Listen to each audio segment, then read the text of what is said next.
Going on, everybody? Welcome back to another deck profile, and today I'm bringing you one of my hidden projects, my Royal Chalice deck. But before I get into the deck profile, let me just give you all the biggest thanks. Right? I wasn't expecting to hit 75 subs before the end of this month. We hit it last week after I uploaded my crawler deck profile. Insane. Also, 2 of my videos are now over 300 views, and my channel just is probably going to keep growing, and I know once I put this out, it's probably going to grow even more. I can't thank you guys enough. I really can't. Which is why, even though this deck, yes, it's not finished, there are a couple of things that need to be worked out, and, you know, a few kinks that need to be fixed here and there, like consistency issues, and I need more extenders. There are a couple of cards that I'm going to order whenever I actually get money, because right now I'm running low on money because of this whole thing that's going on. I'm not going to mention it because I don't want this video taken down because of it. So yeah. Anyways, I'm going to get started with the deck profile. And to start us off, I'm just going to fire through these first 9 monsters real quick. We have 3 copies of Royal Chalice, or by the Royal Chalice, chosen by the Royal Chalice, and beckoned by the Royal Chalice. The reason why I run 3 copies of each of these is because they're your main focus for your combos. Your normal monsters are your main focus in this deck. You want to be able to reuse and recycle these as much as possible, and you want to keep bringing them from your graveyard to your field, or bring them out of the deck to your field, and there are plenty of ways to do that in this deck. Mainly the graveyard focus, but, you know, once you get them in your graveyard, they're just free summon fodder, and it's great. Next up, we have 3 copies of Royal Chalice Guard Dragon. Everybody knows what this card does. I showed you guys in my Blue Eyes deck profile and explained to you what it did there. But I'm going to go over it again. It has the effect that when it's in the graveyard, you can banish it to summon a normal monster from your graveyard to a zone a link monster points to. And then it has a hand and field effect that you can send it from your hand or field to the graveyard to negate a card or effect that targets a linked card you control. So basically, your opponent targets one of your monsters that a link monster points to. You discard this to negate and destroy that card. Really good. And it's the only hand trap in the deck. Next up, we have 3 copies of World Legacy Royal Chalice. This card you want in your hand at all times, and I'm trying to find a way to search it. If you guys know of any ways to search this card, leave it down in the comment section below, and I will definitely check it out. So anyways, what it does, during the turn it's normal summoned or set, or well, just normal summon in general, or tribute summoned. You can, okay, basically you normal summon this card, and during the turn it was normal summoned and it was sent to the graveyard. You can summon 2 Royal Chalice monsters from your deck, which is any of your Royal Chalice monsters in the deck, and there are plenty. So this card summons 2 straight from the deck, and it has a graveyard effect to banish itself to add another copy of this card to your hand, because it's the only World Legacy card we're running. But its actual effect is banish it to add a World Legacy card, and it also has an on-field effect, where when your opponent summons a monster from the extra deck, you can, or monster or monsters from the extra deck, you send it to the graveyard to negate the summon and send everything to the graveyard. Or send the monster that was summoned to the graveyard. Monster or monsters that was summoned to the graveyard. So it's kind of like a Solemn Strike, just on a 0 attack, 0 defense point machine monster. So yeah. And you really only want to use it for its normal summon effect. And if you get a second copy of it on the board, leave it there. Use it as a disruption on your opponent's turn. Because, yeah, I mean, it works. This deck has some of the best cards in it, but nobody plays it because There are better options. Next up, we have 2 copies of Rescue Rabbit. It pulls 2 level 4 or lower normal monsters with the same name from your deck to your field.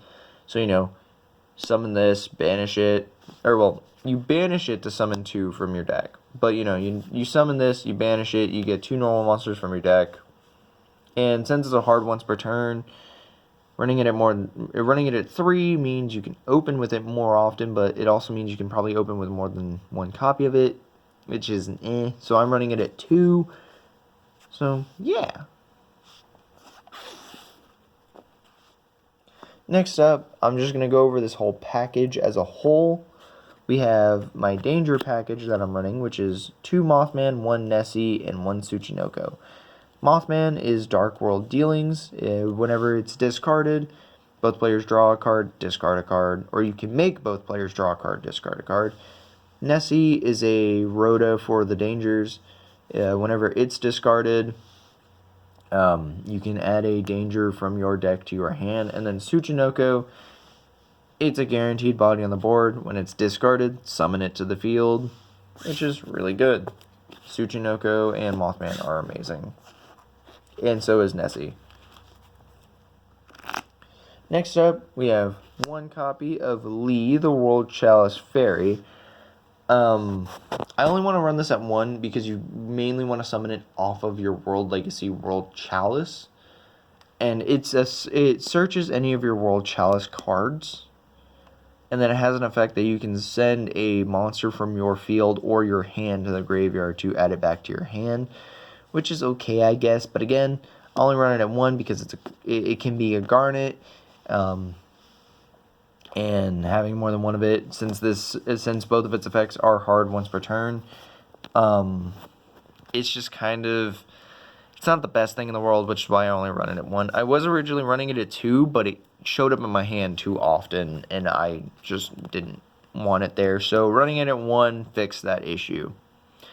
Now we're going to get into the spells right quick. There are a few more monsters in the deck, but I want to get into that as a package because I'm planning on taking it out in the future. This is an unfinished project right now, but believe me, when it's done, I will put up another video on this deck. But starting us off in the spells, we have 3 copies of Swing of Memories. It's basically a Monster Reborn for normal monsters with a downside of having the monster destroyed on the end phase. That downside you're not really going to care about. You're going to summon your normal monster back, and then you're immediately going to be using it for a link material. This card is just free. Let me just summon a monster, link summon a monster, link summon. Not once per turn, in the slightest. Normal monsters have some busted support, and it's great. Next up, we have 3 copies of Normal Monster Reborn version 2.0. Silent Doom. It has the effect that you can summon a normal monster from your graveyard in defense position, and summon a normal monster from your graveyard in defense position, and then that monster cannot declare an attack that turn. But again, you're not going to care about that. Also, this has to target a monster. However, once you summon it, you're not really going to care if it can declare an attack or not, because you're just going to use it for a link summon. So yeah, again, it's just another Monster Reborn. Next up, we have 3 copies of Unexpected Die. Now, you want this card in your hand. You always want this card in your hand. There is no in between with this card. You need it in your hand all the time. Which is why I run it at 3. And if there wasn't a risk for running what's it called, left arm offerings in the deck, I would run that so you could search this, but there's too much risk involved because losing any normal monsters or any combo play monsters, it's not really good. Left arm offerings is great, but for decks that can utilize it and that kind of actually need it, So again, running 3 unexpected die. What it does is if you control no monsters, you can summon a level 4 or lower normal monster from your deck. Not once per turn, but I don't think you're going to be wiping your own board to use this more than once. So yeah, that's unexpected die. Next up, we have 2 copies of Pot of Avarice. This is off the ban list at 3 now, which is great, but 3 is a bit too much. Shuffling 5 monsters back to draw 2 cards. That's great. That puts resources back in your deck. That makes if you have already expunged through most of your normal monsters and you finally draw into a Rescue Rabbit, it's kind of a dead card. But this makes Rescue Rabbit live again. It also refills your extra deck because let me tell you, you summon from the extra deck a lot in this deck. And this card just helps with that a lot. Putting 5 monsters back into your deck to draw 2 cards. This card just helps a lot, or helps this deck out a lot with extending combo plays. Next up for our one-ofs, we have Monster Reborn and Raigeki. Raigeki, everybody knows it. Nuke your opponent's monsters. Boom. You're good. You're happy. You're live. You can go for an OTK because, again, this deck, or not again, but this deck can push OTKs. It can put out 10,000 points of damage and more. This deck is on a level with Blue Eyes on how much damage it can put out. Granted, it can't put out 20,000 damage. It can put out like 10,000, 11,000, 12,000 points of damage if you play right and if you do manage to draw right. A lot of this is draw dependent, but again, this deck goes through cards in the deck so often, you're more than likely going to be drawing what you need. So yeah, Raigeki and then Monster Reborn summons any monster from either player's graveyard to your side of the field. Really good. Now, for the remaining monsters and spells in the deck that I wanted to go over as a package, because this package is not a permanent thing.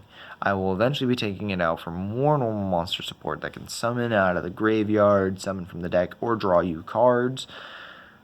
And that is a small little Guard Dragon engine using Dragon Shrine.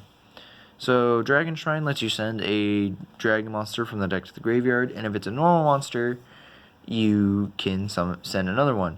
Now I bet you're all thinking, why not just run the Promnesis without the Justicias? The thing with that is I want a normal monster to mill, and I'm not wanting to run Promnesis at any more than 1 because his effect is a hard once per turn. He summons himself back from the graveyard when a normal monster or monsters is sent from the field to the graveyard. So, you know, he puts himself from graveyard on board. And then he banishes himself when he leaves the field. So, again, he becomes a garnet in your hand, and I really thought just having him as a one-of is good. And then also putting another normal monster in your graveyard makes all of your normal monster revival spells live. And this is another name in the deck, and names are important in certain areas. Having World Chalice monsters is important in other areas, but running as many World Chalice monsters that I'm running, this is the Guard Dragon package I'm going for. No, I'm not running World Chalice Guard Dragon or World Legacy Guard Dragon, whatever that continuous spell is. If I could, I definitely would. But right now, it's not optimal. I only have the 1 copy. And I'd rather not run it as a one-of, because running it as a one-of means this comes out and I have 4 cards that I need to replace. Or maybe 1 Justicia comes out and I have 4 cards that I need to replace still.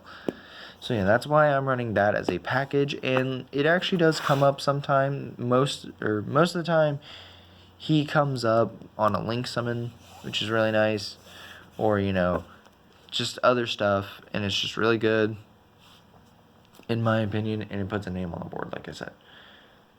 Granted, it's level 1, which kind of sucks, but that's aside the point. You're link summoning this deck, not XZ summoning, not Synchro summoning, not Pendulum summoning, not Fusion summoning. You are link summoning in this deck. Only link summons. and special summons. That's it. So getting into the extra deck now, we have one copy of Ningirsu, World Chalice Warrior. He has the effect that whenever he's link summoned, you can draw cards equal to the number of World Chalice cards he points to.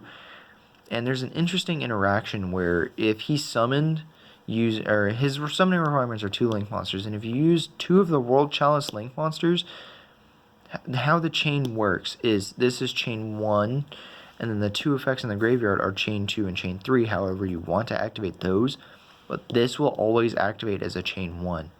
So if you summon it and he's only pointing to 1 monster, he'll be chain 1, and then the other 2 monsters are chain 2, and then you can summon something here to his other zone, and he'll draw 2 cards instead of 1, because it doesn't count it on summon, it counts it on resolution, which is amazing. Then he has a soft once per turn, non-targeting, spin a card you control to spin a card your opponent controls to the graveyard. So you send your thing to the graveyard, and you send something your opponent controls to the graveyard, which is great. And if you combo this with Monster Reborn, you Monster Reborn something, you spin that monster back, and then you spin another monster your opponent controls to the graveyard. Granted, most decks play out of the graveyard now, but again, the removal is great.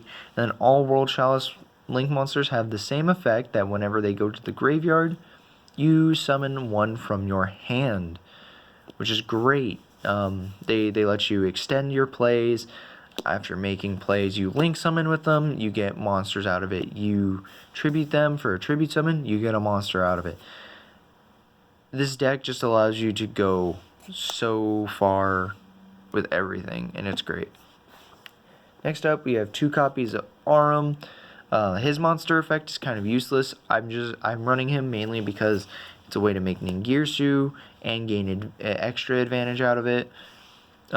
His effects, if you want to read them on your own, go ahead and look up the card, or actually, you know what, I'll put it right up here for you guys to read. So if you want to pause the video to read the card effect, go right on ahead. But I'm not really going to go over his effect, other than the fact that he has the same effect that whenever he goes to the graveyard, summon one from the hand. Because you don't use his other effects in this deck. Granted, yes, it can nab you some really, really nice advantage, but I'm not using that effect. Next up, the only proxy in the deck is Ib, the World Chalice Priestess. She has probably the greatest effect out of the Link Monster World Chalice, or Link World Chalice monsters, in my opinion. She can't die whenever she's linked, so if anything points to her, she can't die. Anything she points to, if it would be killed, you tribute her instead to prevent it from dying. And she has the same floating effect that everybody else does. So yeah, and she's an 1800 body. Oh, shit. I should probably go over summoning requirements. So Ib requires 2 monsters with different types and attributes. Yes. So you have to use something with a different type and a different attribute. 2 things with different types and attributes to make her. And Aurum just requires 2 World Chalice monsters to be made. That's easy. So next up, we have 3 copies of Imduk, the World Chalice Guard Dragon. He has the effect that whenever, he has a Seraphonite effect to give you an additional normal summon, and his summoning requirements are just 1 normal monster. So he's a Seraphonite that has a link arrow that points up. Now, that's kind of bad, having an arrow that points up, but he has an effect that synergizes around it. Again, this is a card that I'm not really going to be going over that effect. So let's get my camera to focus. Ooh, come on. Focus. No, focus on the letters. Okay, so this is the best I'm going to get it. If you guys want to read that, pause the video now. Go ahead and read it. But you're mainly going to be using him for the normal summon effect. Now into the utility and package part of the extra deck. We're going to start off with the package part because it's bigger than the utility, and it's a nightmare package. Yes, you can make all of these because they just require 2 monsters with different names, or 2 or more monsters with different names. You can do that, no issue. Griffin is a skill drain on special summon monsters that are not linked. He also has the effect that whenever he's summoned, you discard a card to set a spell or trap from your graveyard to your side of the field. Cannot be activated that turn, however, which, I mean, that's okay. And then he has another effect, if he was co-linked when summoned, you draw a card. And then his other effect is the skill drain on special summon monsters if they're not linked, which isn't bad. And the arrows are really, really good.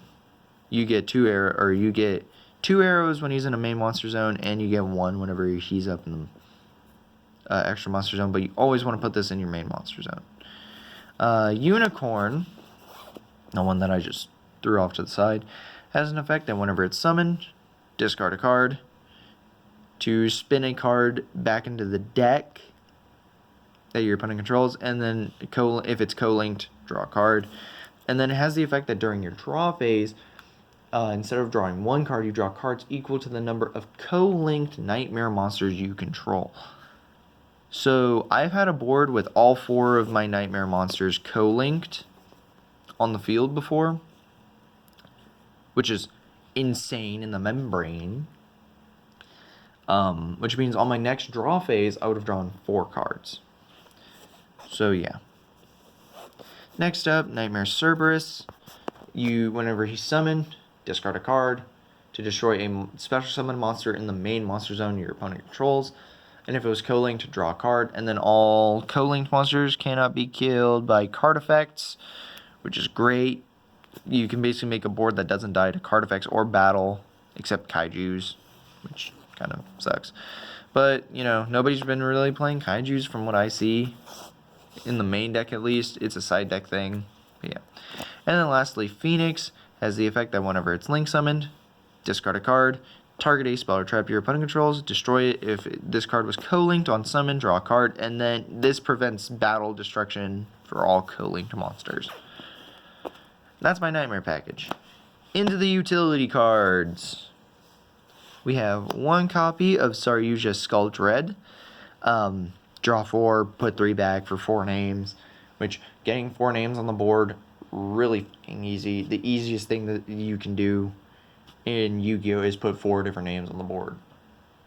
And then making Saryuja is just like mad fucking advantage. And it's great. I love it. So yeah, Saryuja, you can run it in any deck, honestly.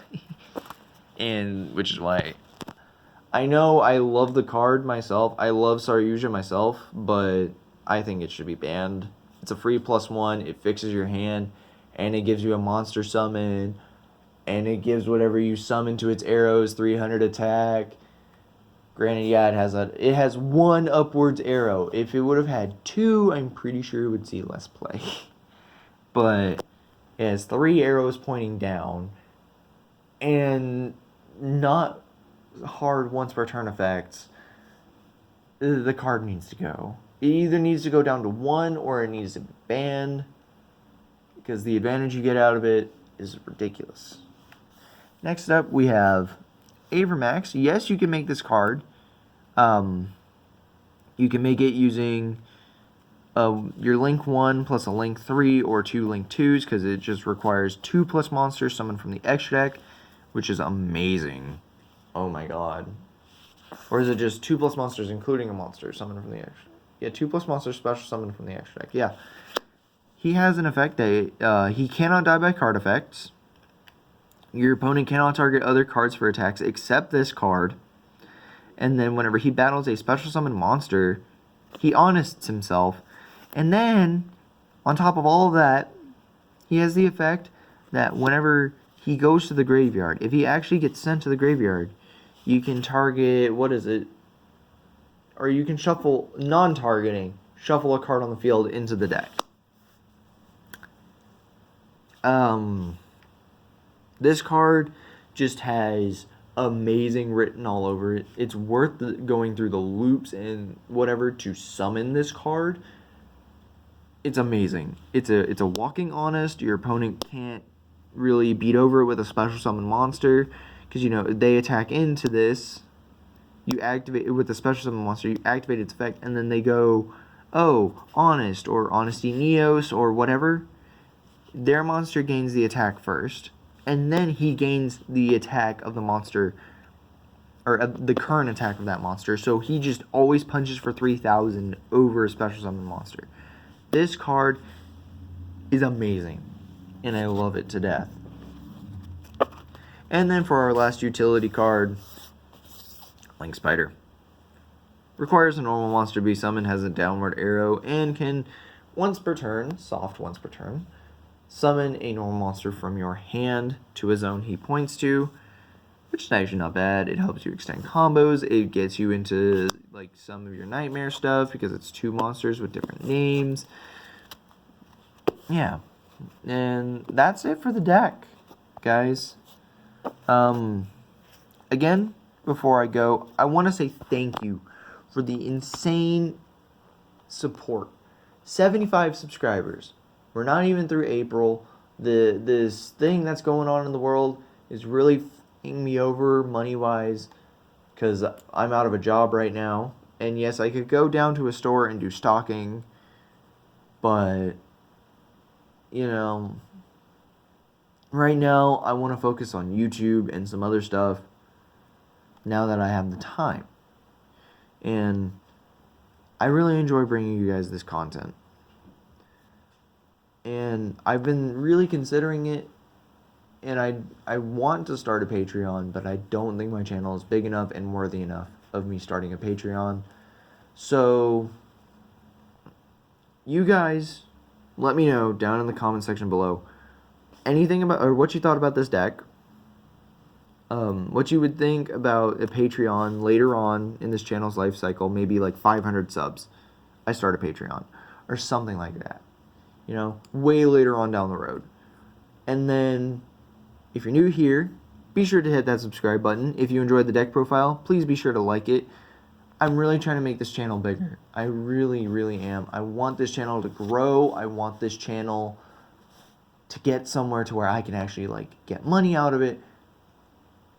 And I'm not saying I'm doing this for the money. I'm really not. I enjoy making this content for you guys, and this is something I want to do for a living. I want to mess with cards for my life. This is what I want to make as a living. I want to mess with cards. I want to play video games. I want to interact with you guys, which is why I've been replying to everybody's comments recently, or I've been trying to reply to everybody's comments recently. And I'm trying to do my best. I'm trying to interact with you guys, and it's the support, the interaction. It's fucking amazing. I have no other words to describe it. It's just the best fucking thing ever. It feels great. I started doing stuff on this channel back in August, and I struggled, and we finally hit that 50 subs. I was like, you know what, fuck it, I can't do streams anymore. Nobody's gonna come and watch a 2-hour long video, and nobody's gonna care about my mediocre commentary over a game, especially a game like Rainbow Six Siege, where commentating is kind of iffy.